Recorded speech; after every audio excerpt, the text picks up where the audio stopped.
stopover kami sa Kita-Kita sa San Jose lang kay Mami Rose. Okay, so dito kami nagbe-breakfast pagka bibiyahe kami. Ganda, marami sila, mura lang ang food kasi dito. Ayan, everything, so maraming selection.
So nag-left na kami kanina sa Aritao going to Banawe.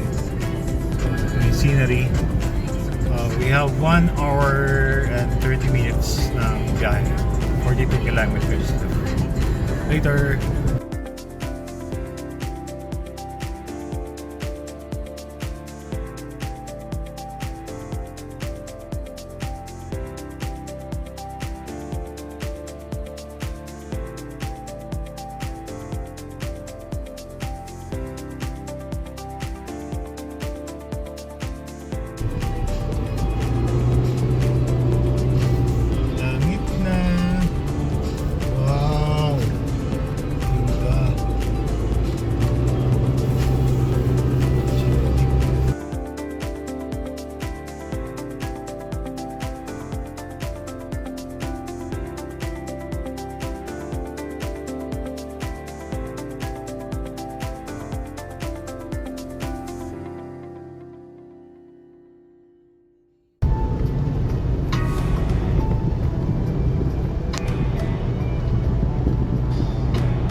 So, umalis na kami ng main road. This is now the road to Makin. Service road na nila. Stowaway, pero okay lang naman. May part lang na mataas yung dito. Kakabingi. Pressure. Up road. The road is passable.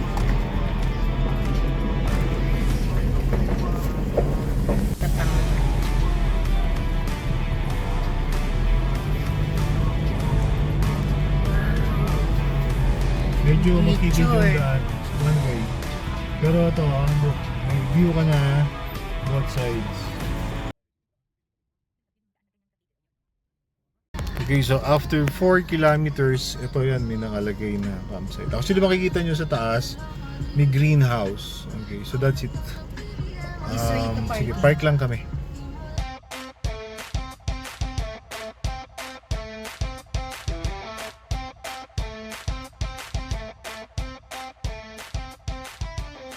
Guys, we found the spot. Ito, medyo flat yung area. Actually, marami. Maluwag yung area yan. Kaya lang, ang comfort room kasi is on that side. Medyo malayo. This is a good spot. Actually, yan. Alanganin dyan.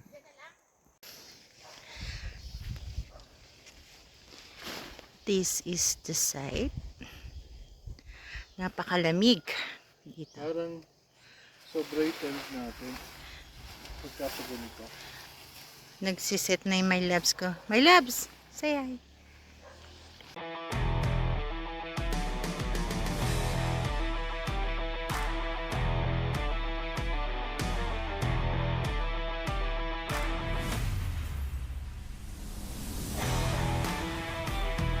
Okay, so it's 3 p.m. Medyo umambon kanina and can't expect mag-fog. So, medyo visible pa naman. Pero maya-maya maglalag na.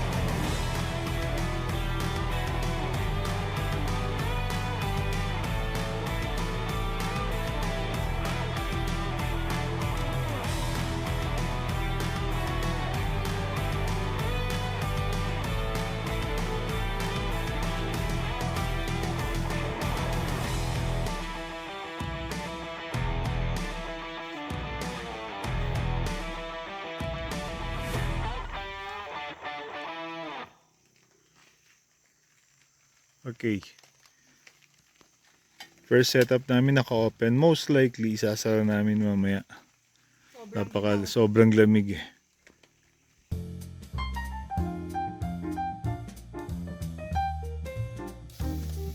Prep pa kami ng food bago lumamig.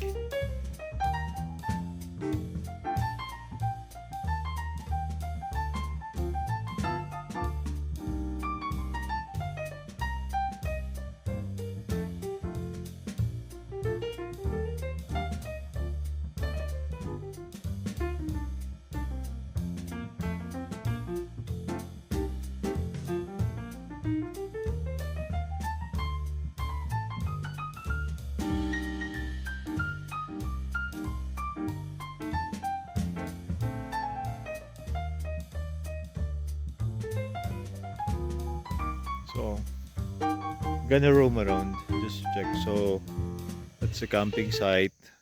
Dito natutulog si Ate Tessie, yung caretaker. May view deck doon sa gawi doon. Diyan, residential area. Diyan kami, ito yung daan namin kanina. So, ikot lang kami. Yan. Pag pumunta kayo dito, ayan, may blue gate doon. Yun actually yung gate nila. So, dun kasi yung sasalubungin. Mostly, ganitong puno. Ang ganda. So, ikutin lang namin to.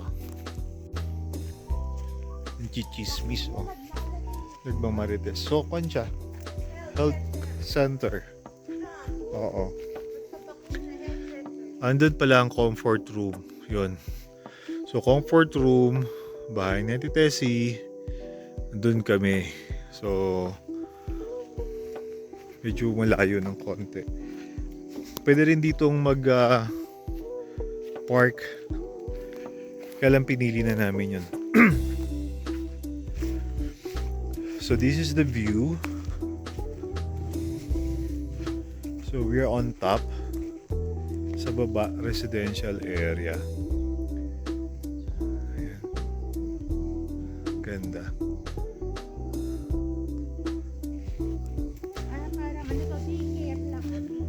Okay.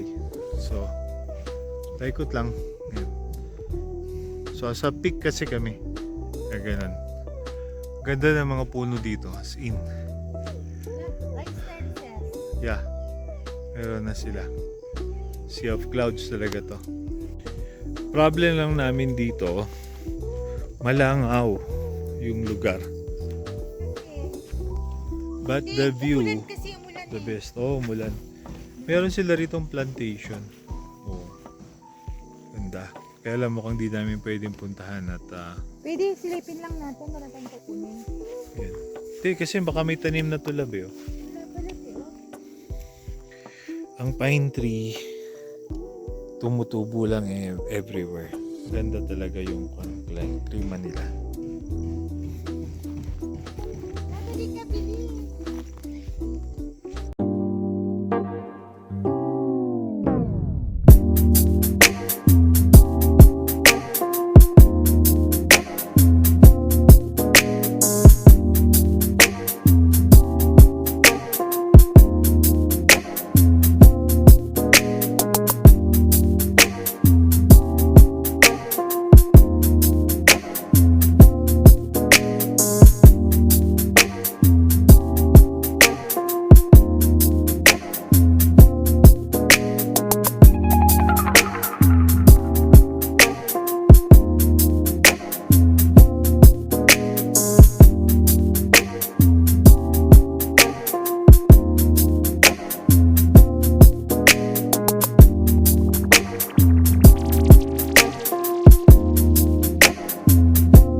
Nagpapaaraw.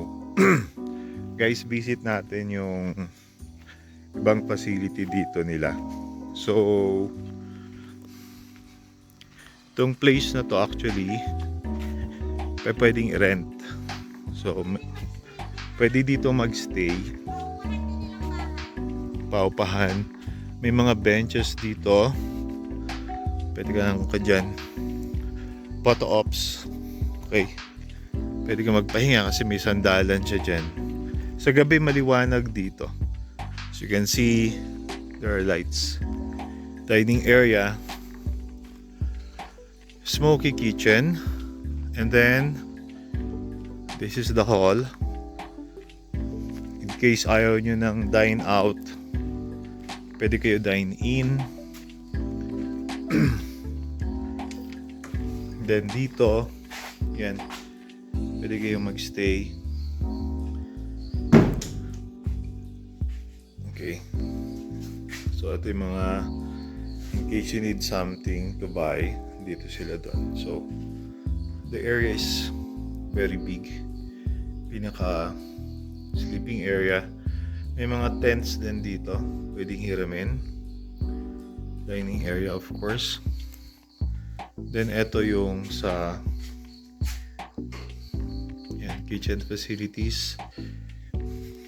Medyo mahina ang tubig kaya we have to preserve. Pwede ditong magligo. But the comfort room is outside. So labas tayo ulit. So from our pitching ground, lapit lang, mga 30 walks away, and dito ito ang daan papunta dun sa comfort room. Nandun yung garbage katabi ng comfort room. Okay, so yung nakahiwalay na yun, that is the comfort room, the area na yun. That's it. Visit kayo. Unpacking. Wala ni tent. Lab. Ow.